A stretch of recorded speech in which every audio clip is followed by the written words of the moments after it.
You're listening to audio stories made by students of the University of Canberra's Faculty of Arts and Design, based on interviews with members of the local Canberra community. Episode 1. Hello, my name is Luca. I will be telling you a story.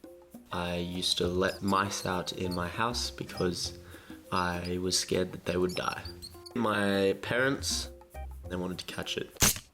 They would kill it with inhumane traps, like the cheese ones. So I forced my parents to go to Bunnings and find a humane trap, which basically would shut a little door and make sure that the mouse would stay in there but it wouldn't get hurt. Basically what happened, I used to get up earlier than my parents. They kept wondering what was happening because the mouse trap was always closed as if it had a mouse in it, but there was never a mouse. I didn't want it to die.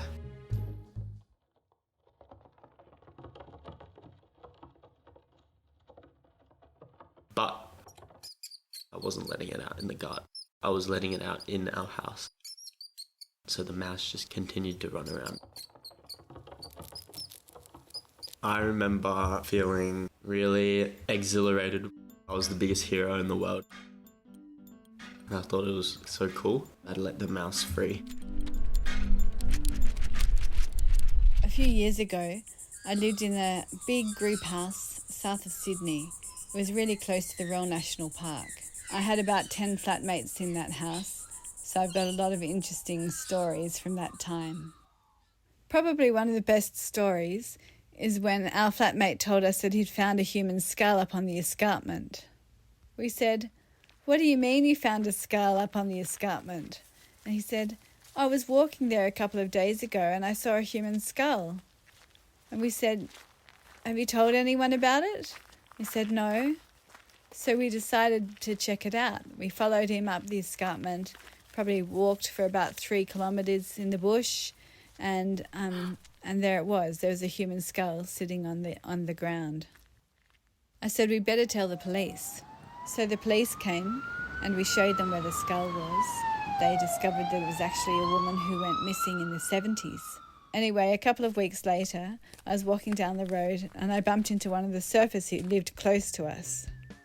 And he told me that when the police were looking for those bones up on the escarpment, they discovered a big marijuana plantation, his marijuana plantation, which he'd been cultivating for a few years and no one had ever found out about it. Anyway, he was so angry, I didn't tell him that it was us who told the police. My name is Christopher, I'm 27 years old and I'm a professional barista, and something I've learnt over the years, which I think applies to many different things, is that when you're really passionate about something, that has to also be the thing that we're careful with, because when we're over passionate we can sometimes really disregard how other people are feeling and experiencing things. And often I would catch up with mates for coffees and that sort of thing, and I had this toxic trait where as soon as the coffee would come out onto the table, I would taste it or smell it or look at it and I'd be able to tell immediately what the barista did wrong. And usually I would make this known. But one day, as I was with a group of friends and we were deciding where to go for coffee, I heard one of them say to the other, "Oh, let's not go there because Christopher won't like that place."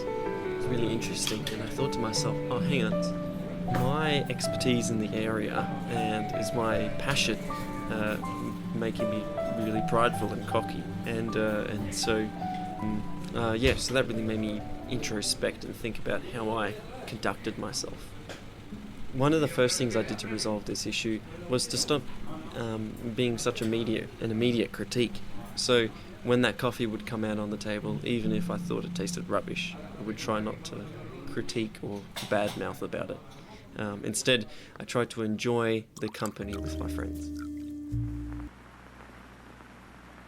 I got stuck on a volcano. Vesuvius, you know, the one that destroyed Pompeii?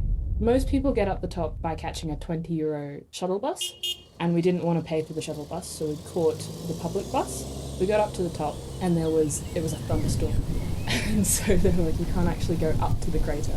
Everyone just go back down. And everyone who caught the shuttle bus waits for them. So they were like, okay, let's just hop in and then go back down. And we were like, the public bus comes once an hour. So we're stuck almost at the top of the crater, just in a thunderstorm. And there was like one tiny little hut that we kind of walked into. And they're like, you can't shelter in here, but you can buy something and then kind of shelter outside. So we bought a bottle of wine and then kind of just like stood there and chatted to some other people who were also stuck for an hour. The bus finally came. We went to get in and they're like, okay, could you buy your like ticket back down? And we realised that they only took cash and we used all of our cash on this bottle of wine. And this man looked at us, these two like teenagers, and was like, I guess I can't leave you at the top of a volcano. So he let us in anyway. And it was actually really nice because on the way down, I think he was aware that none of us had gotten to actually like do the climb that we wanted to do. So we'd stop every now and then so we could like look out the window and see the beautiful view and the sunset. It was actually really lovely. Like, I actually went and did the climb at a different time, but this is the thing that, like, stands out in my memory. It was more entertaining. I guess one of the first things you might notice when you meet me is that my hands are a bit asymmetrical.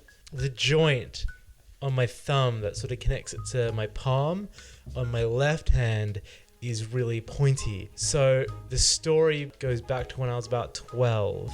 My cousins lived on a farm out in Mudgee. Every now and then we'd go and visit them. They'd ride their horses and I was always too little. They didn't have any ponies.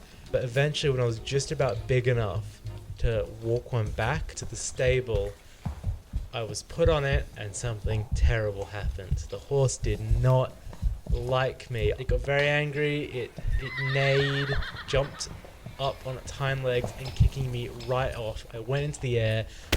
There was a terrible, terrible pain in my left wrist. I really did see my life flash before my eyes. The horse fractured my wrist. All things considered, it's fairly minor. It's now just a small cosmetic thing. And look, it looks great to ride a horse. They're also, they're another animal, and if they don't vibe with me and they kick me off again, I don't want to fracture the other hand. At least it'd be symmetrical then.